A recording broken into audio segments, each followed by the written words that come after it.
Shalom, Ibu Bapak, Saudara-saudariku, keluarga besar GKI Marta Dirja terkasih, maupun para sahabat dari berbagai kota. Senang banget malam hari ini saya Pendeta Stefanus Lim boleh bertemu dengan Ibu Bapak, Saudara-saudari dalam acara kuliah Alkitab Malam atau Kalam. Nah, malam ini Kalam kita istimewa karena tepat hari ini tanggal 3 September tahun 2020 adalah hari ulang tahun pendewasaan GKI Marta Dirja Purwokerto yang ke-29.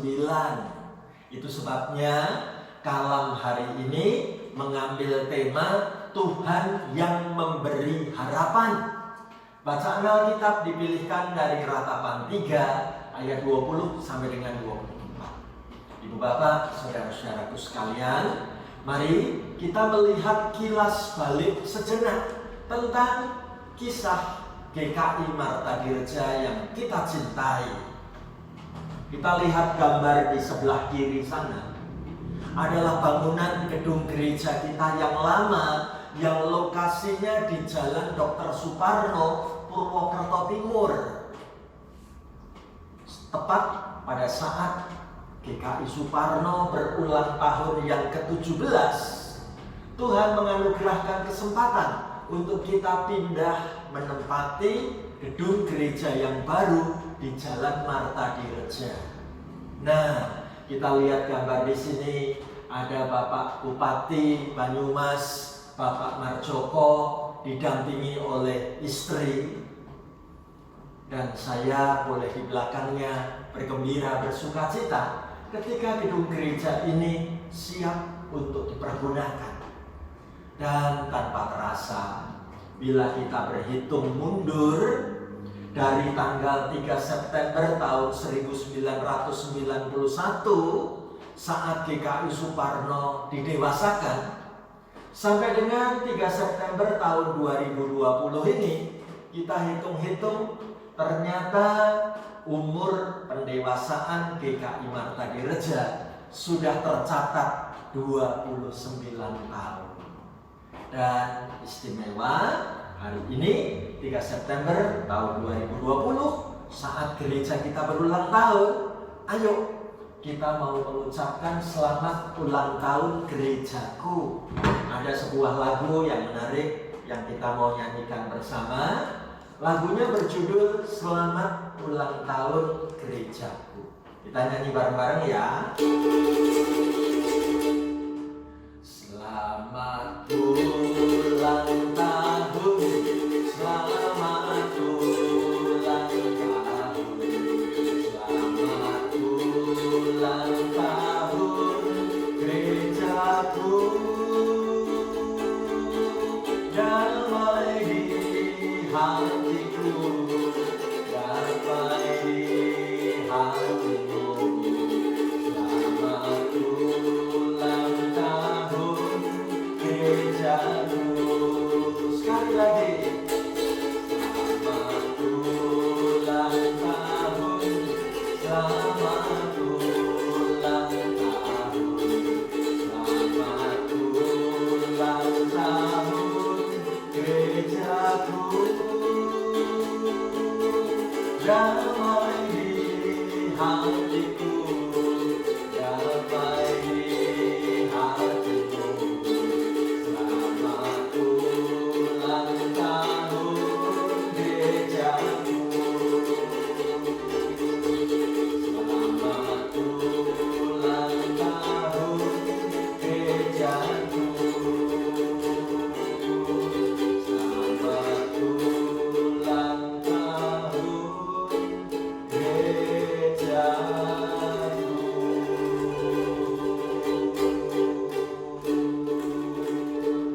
Amin. Mari kita buka dalam doa bersama acara malam hari ini.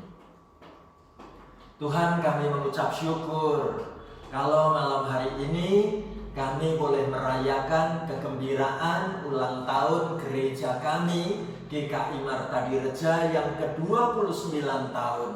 Terima kasih buat pemeliharaan Tuhan di gereja ini. Kami merasakan Tuhanlah yang menumbuhkan iman kami, mengembangkan pengharapan kami, dan membentuk kami menjadi komunitas anak-anak-Mu yang diutus masuk ke dalam dunia untuk ikut berkiprah di tengah-tengah dunia ini. Bapa di sorga, kami siap sedia dalam acara ulang tahun gereja-Mu ini. Kami buka hati untuk dengar-dengaran akan firman-Mu. Ajari kami taat mengerti apa yang menjadi kehendak-Mu. Pakailah hamba-Mu membagikan firman-firman-Mu. Mari Tuhan, Engkau memberkati acara kalam ini, khususnya bagi sahabat-sahabat kami yang menikmati siaran online ini dari rumah masing-masing. Tuhan bukakan hatinya, Tuhan berkati pertumbuhan imannya. Di dalam nama Tuhan Yesus, kami berdoa bersama-sama. Haleluya. Amin. Ibu bapak, saudara-saudara yang terkasih, kalam pada malam hari ini mengambil bacaan dari Kitab Ratapan pasal 3 ayat 20 sampai dengan ayat 24. Ayo kita baca bareng-bareng ya. Kitab Ratapan pasal 3 ayat 20 sampai dengan ayat 24. Sama-sama kita baca begini. Jiwaku selalu teringat akan hal itu dan tertekan dalam diriku. Tetapi hal-hal inilah yang kuperhatikan. Oleh sebab itu aku akan berharap. Tak berkesudahan kasih setia Tuhan, tak habis-habisnya rahmat-Nya. Selalu baru tiap pagi, besar kesetiaan-Mu. Tuhan adalah bagianku, kata jiwaku. Oleh sebab itu aku berharap kepadanya. Amin. Ibu bapak, saudara-saudariku yang terkasih, untuk kita mendalami bacaan firman Tuhan ini, saya mau mengajak kita membedah lebih dahulu latar belakang sejarah penulisan kitab Ratapan. Tahukah kita bahwa kitab Ratapan 3 ini merupakan salah satu teks Alkitab terindah dan banyak dikutip dalam berbagai khotbah. Dan tahukah kita, di balik keindah sastra ini ternyata tidak dibarengi dengan keindahan nasib penulisnya, yaitu Nabi Yeremia, maupun keadaan bangsa Israel. Ibu bapak, saudara-saudaraku, puisi yang begitu indah ini justru ditulis di tengah keterpurukan Nabi Yeremia dan keterpurukan bangsa Israel. Puisi ini muncul sebagai respons tanggapan terhadap peristiwa pembuangan bangsa Israel ke negeri Babel. Latar belakang historis yang kedua, kita boleh melihat secara pribadi situasi ini sangat berat bagi Yeremia sebagai seorang hamba Tuhan. Bertahun-tahun Nabi Yeremia memberitakan kebenaran dan peringatan ilahi, tetapi tidak ada tanggapan respons positif dari bangsa Israel. Bahkan sebaliknya, bangsa Israel menentang Nabi Yeremia, menganiaya Nabi Yeremia. Pada akhirnya, karena pemberontakan bangsa Israel inilah, maka mereka benar-benar dihukum oleh Tuhan. Yeremia secara pribadi pasti merasa semua pelayanannya selama ini tampak tidak ada hasilnya sama sekali, tampak sia-sia belaka. Latar belakang sejarah yang ketiga, bagi bangsa Israel, situasi ini jelas-jelas sangat berat. Kenapa? Karena mereka baru saja mengalami kekalahan dalam berperang. Bahkan akibat kalah perang itu, berapa ribu orang Israel yang sudah mati karena peperangan tadi. Banyak juga yang akhirnya yang masih hidup diangkut sebagai orang buangan, dibawa ke negeri Babel. Dan lihatlah, orang-orang yang tersisa di tanah perjanjian itu mengalami kelaparan yang hebat. Bahkan mereka melihat sendiri bagaimana kota Yerusalem, kota Allah, di mana ada bangunan bait Allah di sana, tanah perjanjian itu ternyata sudah diporak-porandakan oleh pihak musuh. Dan satu lagi, latar belakang yang keempat, apa yang selama ini mereka banggakan sekarang sudah hilang. Lenyap sudah nama besar Yerusalem, lenyap sudah kegemilangan kota Yerusalem, bait Allah yang hebat itu. Tanah perjanjian sekarang rasanya sunyi senyap, sudah ditinggalkan oleh penduduknya. Musnah sudah keindahan bait Allah, kemegahan bait Allah, kekokohan bait Allah. Yang ada adalah hukuman Tuhan yang harus dijalani oleh umat Israel selama 70 tahun. Mereka akan hidup dan tinggal di tanah pembuangan di negeri Babel. Sekarang kita paham mengapa kitab yang kita baca, kitab yang satu ini sampai-sampai diberi nama Kitab Ratapan. Ibu bapak, saudara-saudara yang terkasih, kalau bicara tentang keadaan hidup yang penuh dengan ratapan dan tangis, keadaan hidup yang penuh kesedihan, kira-kira dalam masa-masa pandemi ini orang bisa mengungkapkan kesedihan hatinya macam apa?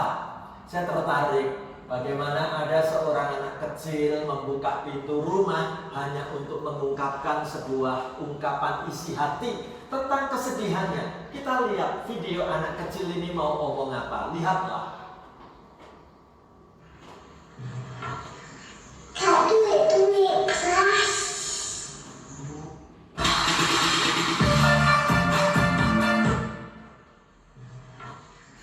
Kak duit keras. Menarik. Gak duit belas katanya. Ya, gak punya uang sama sekali. Orang tuaku dalam kesulitan ekonomi. Oh, saudara yang terkasih, keadaan bisa mengalami masa-masa terpuruk, kesulitan yang luar biasa. Tapi ayo kita belajar dari cara pandang Nabi Yeremia. Apa yang kita bisa belajar? Yang pertama, kita perhatikan bagaimana Kitab Ratapan pasal 3 ayat 20. Kita bedah ayat satu persatu. Diawali dari ayat 20 dulu ya. Lihatlah, Yeremia mau mengakui dan memahami, bahkan bisa menerima kepedihan, kesusahan yang memang sedang terjadi. Dan Nabi Yeremia dengan jujur mengatakan, setiap kali aku mengingat keadaan diriku dan keadaan bangsaku, maka yang terjadi, hatiku selalu diliputi oleh kesedihan yang mendalam. Dengan jujur, dengan berterus terang, Nabi Yeremia mengatakan, aku tidak mampu mengalihkan pikiranku dari kemelut, dari kesusahan yang sedang terjadi saat ini. Itu sebabnya Nabi Yeremia menulis dalam Kitab Ratapan 3 ayat 20, ditulis dengan sangat jelas, jiwaku selalu teringat akan hal itu dan tertekan di dalam diriku. Ibu bapak, saudaraku, Yeremia mengatakan, kalau aku ingat peristiwa itu, maka yang terjadi sungguh-sungguh bagaimana diriku ini tertekan. Jiwaku selalu ingat peristiwa yang gagal itu tadi. Namun berhentikah sampai di sini? Kita lihat, kita perlu belajar dari cara pandang Nabi Yeremia. Ayat 21. Yuk kita perhatikan ayat 21. Kita baca bareng-bareng ayat 21 ya. Tetapi hal-hal inilah yang kuperhatikan, oleh sebab itu aku akan berharap.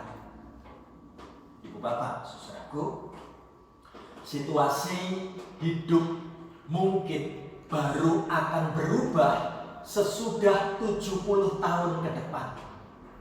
Masa-masa penantian bagi Yeremia dan umat Israel itu masih sangat panjang. Tapi harus ada satu perubahan yang segera perlu terjadi. Perubahan apakah itu? Perubahan cara pandang. Situasi yang sama, kondisi yang sama harus dapat dilihat dari kacamata yang berbeda. Itu yang membuat Nabi Yeremia menulis, tetapi hal-hal inilah yang kuperhatikan, oleh sebab itu aku akan berharap. Apa maksudnya? Kalau semula pikiran Nabi Yeremia itu hanya terfokus pada masalah, Yeremia selalu mengingat tentang keadaan dan masalah diriku. Tidak heran kalau akhirnya Yeremia terbelenggu dengan kepedihan hati, keputusasaan. Namun sekarang Yeremia mau mengubah cara pandang. Yeremia mau mengambil pilihan yang tepat. Apa pilihannya? Ia lebih memilih akan memperhatikan hal-hal yang berkaitan dengan Allah, bukan melulu memperhatikan persoalannya. Lihat di ayat 21. Tetapi hal-hal inilah yang kuperhatikan, oleh sebab itu aku akan berharap. Ibu bapak, saudara-saudara yang terkasih, coba kita dalami ayat ini. Saya memberikan garis bawah untuk sebuah kata. Kita baca bareng-bareng ya. Tetapi hal-hal inilah yang kuperhatikan, oleh sebab itu aku akan berharap. Kata kerja kuperhatikan dalam teks bahasa Ibrani itu mengandung arti ku kembalikan. Jadi kita boleh menerjemahkan ayat 21 bagian A itu dengan kalimat kira-kira begini. Tetapi hal-hal inilah yang akan aku kembalikan ke dalam hatiku. Jadi kalau lengkapnya kita bisa baca ayat 21 dengan penafsiran yang baru kira-kira begini. Tetapi hal-hal inilah yang aku kembalikan ke dalam hatiku, oleh sebab itu aku akan berharap. Ibu bapak, saudara-saudara yang terkasih, pada saat perubahan cara pandang ini terjadi, maka otomatis suasana hati Yeremia juga berubah. Ia tidak lagi tertekan seperti pada ayat 20b. Sekarang ia belajar berani berharap, seperti dikatakan pada ayat 21. Bahkan bukan hanya ia akan berharap, tetapi dalam terjemahan bahasa Inggris keren banget nih. I have hope. Aku memiliki pengharapan. Jadi pengharapan ini bersifat pasti. Ibu bapak, saudara yang terkasih, sekarang kita lanjut melihat. Setelah aku memahami cara pandang Nabi Yeremia itu keren, lalu apa yang dilanjutkan oleh sikap Nabi Yeremia? Ia membangun sikap iman yang luar biasa pada ayat 22. Ayo kita baca ratapan 3 ayat 22 bareng-bareng ya. Tak berkesudahan kasih setia Tuhan, tak habis-habisnya rahmat-Nya. Saudaraku, bisa saja kita lupa merenungkan bahwa keadaan kita bisa saja lebih buruk daripada situasi sekarang. Allah bisa saja menghancurkan hidup kita karena segala dosa dan kejahatan kita, bukan? Namun kenyataannya, kalau Tuhan masih menyisakan begitu banyak alasan bagi kita untuk bisa mengucap syukur, bukankah itu berarti tidak berkesudahan kasih setia Tuhan? Masih ada kasih setia Tuhan yang tidak pernah akan ada habisnya. Sungguh tak habis-habisnya rahmatnya, anugerahnya, kemurahannya itu luar biasa. Ibu bapak, saudara yang terkasih, kita lanjut ke ayat 23. Baca bareng-bareng ya. Selalu baru tiap pagi, besar kesetiaanmu. Kebaikan Allah tidak pernah berhenti dalam hidup kita. Kasih setia Allah menjamin bahwa perjanjian dengan umatnya itu akan terus ada. Allah tidak akan membatalkan perjanjian. Rahmatnya memastikan bahwa umat Allah yang berdosa tetap akan mengalami kebaikannya. Bahkan kesetiaan Tuhan itu merupakan sauh jangkar yang kuat untuk menyandarkan hidup kita di tengah-tengah goncangan yang terus terjadi. Ibu bapak, saudara yang terkasih, sekarang ayo kita sama-sama melihat apa artinya di ayat 23 kalau dikatakan selalu baru tiap pagi, besar kesetiaanmu. Ternyata kebaikan Allah itu perlu kita lihat selalu baru tiap pagi. Ada dua hal yang mesti kita pandang. Terus menerus ada, dan selalu baru tiap pagi itu dua hal yang berbeda, saudaraku. Apa yang terus menerus belum tentu selalu baru tiap pagi. Namun apa yang selalu baru tiap pagi itu berarti terus menerus ada. Nah, kebaikan Allah mencakup dua hal ini. Bahwa Allah yang baik itu akan terus-menerus ada. Allah yang baik itu selalu baru tiap pagi, memperhatikan dan mempedulikan kita anak-anaknya. Amin. Luar biasa. Ibu bapak, saudara yang terkasih, sekarang kita sampai di bagian ayat terakhir. Mari kita belajar apa yang ditulis Nabi Yeremia pada kitab Ratapan 3 ayat 24. Kita baca bareng-bareng ya. Tuhan adalah bagianku, kata jiwaku. Oleh sebab itu aku berharap kepadanya. Saudaraku, dengan sangat tegas Nabi Yeremia mengatakan Allah adalah bagianku. Pada saat Yeremia mengatakan bahwa Tuhan itu adalah bagiannya, ia sedang membedakan antara Tuhan dengan semua pemberian-pemberiannya. Tuhan itu berbeda dengan berkat-berkatnya, saudaraku. Karena bagian terbaik kita adalah boleh memiliki Tuhan sendiri, bukan cuma memiliki pemberian-pemberiannya.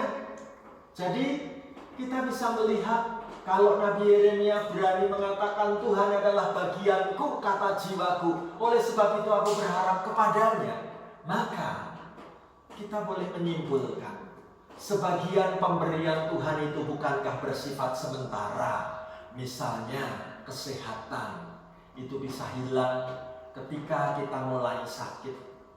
Kekayaan juga bisa hilang dalam waktu sekejap. Keberhasilan bisa berubah menjadi kegagalan. Semua itu dapat hilang karena kecelakaan, karena kejahatan, ataupun karena kesalahan kita sendiri, bukan? Namun hanya ada satu yang akan terus tetap ada bagi kita, yaitu Tuhan sendiri. Jadi malam ini saya mau mengajak kita mengatakan seperti Nabi Yeremia dalam ayat 24. Yuk baca sekali lagi bareng-bareng begini. Tuhan adalah bagianku, kata jiwaku.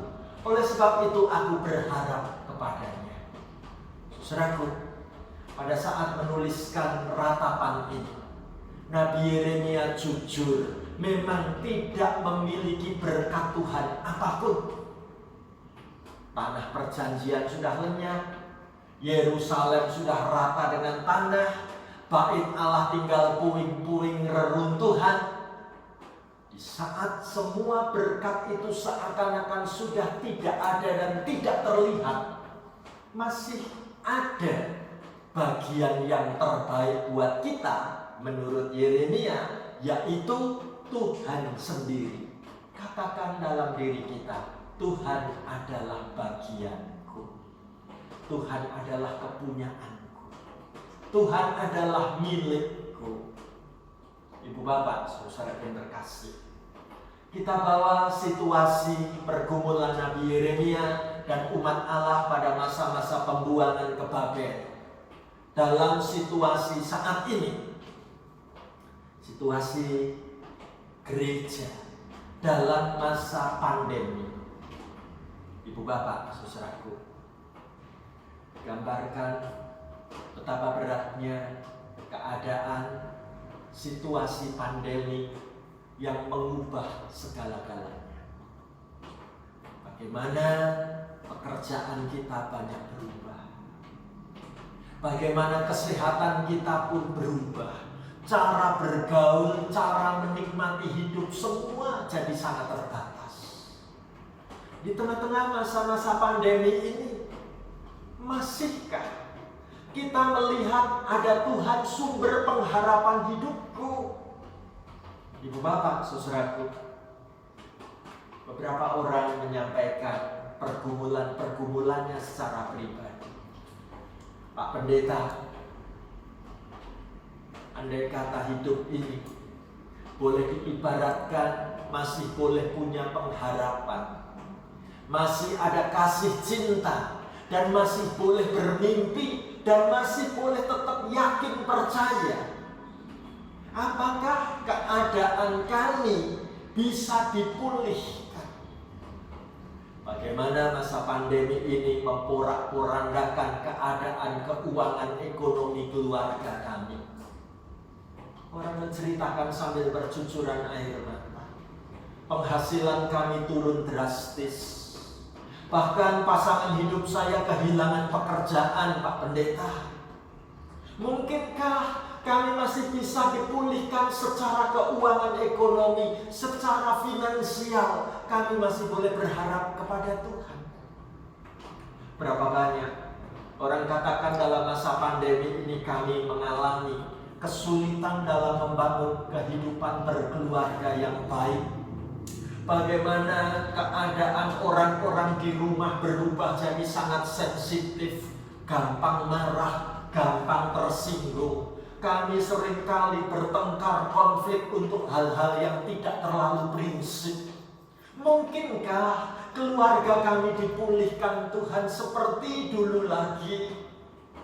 Berapa banyak dalam masa pandemi ini orang katakan kami takut dengan kesehatan kami, Tuhan. Melihat tetangga kami terkena COVID-19, harus diopnam di rumah sakit. Melihat bagaimana lingkungan kami kena lockdown, bagaimana kami belajar untuk mengkarantina diri.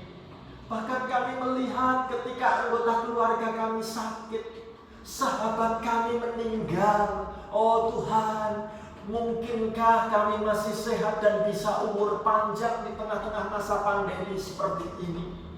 Berapa banyak orang merasa pandemi ini menggoncang iman pengharapan kami. Anggota keluarga kami mulai jarang berdoa, Pak Pendeta. Anggota keluarga kami sungguh-sungguh terasa jauh hubungannya dengan Tuhan. Bisakah iman seisi keluarga kami dipulihkan Tuhan?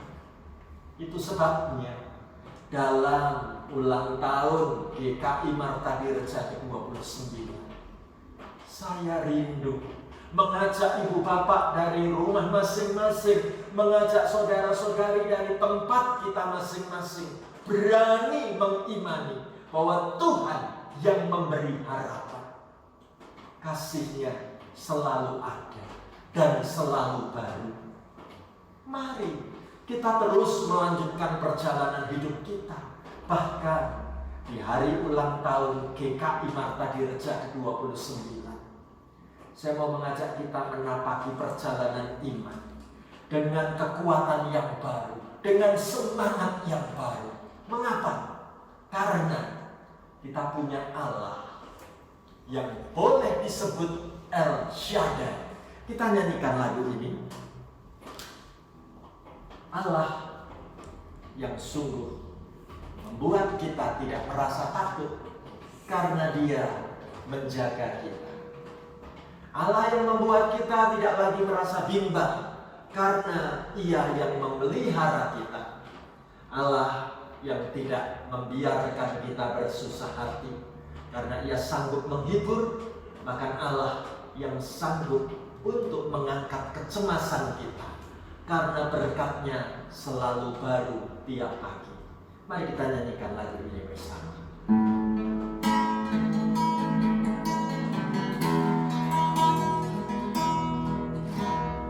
Tak usah ku takut, Allah menjagaku. Tak usah ku bimbang, Yesus peliharaku. Tak usah ku susah, Roh Kudus hidupku. Tak usah ku cemas, Dia memberkatiku.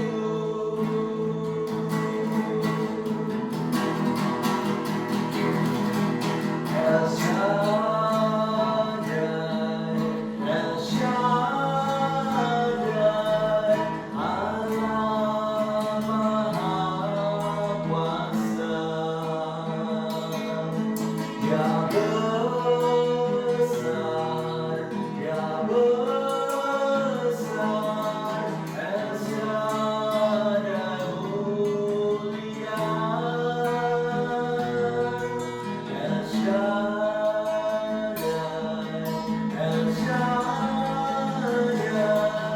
Allah Maha Kuasa. Berkat-Nya melimpah, El Shaddai. Berkat-Nya melimpah,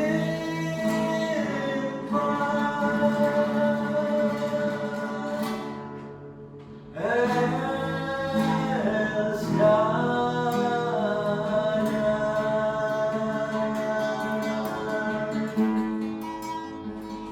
Amin. Mari kita tutup di dalam doa syukur kita bersama. Terima kasih Tuhan Yesus, kami boleh merayakan ulang tahun gereja kami dengan penuh syukur. Yang ke-29 tahun sudah Tuhan menjaga, memelihara, dan menuntun kami kawanan domba kepunyaan-Mu. Bapa di sorga, terima kasih untuk ulang tahun ini. Engkau menyampaikan firman-Mu, betapa Engkau adalah sumber pengharapan hidup kami. Tuhan, lihatlah dalam masa-masa pandemi seperti ini, kami sedang bergumul dan menghadapi perjuangan hidup yang tidak mudah. Hanya Engkau Tuhan, satu-satunya sumber kekuatan dan pengharapan kami. Hamba mendoakan semua anak-Mu yang mengikuti acara siaran online ini dari rumah kami masing-masing.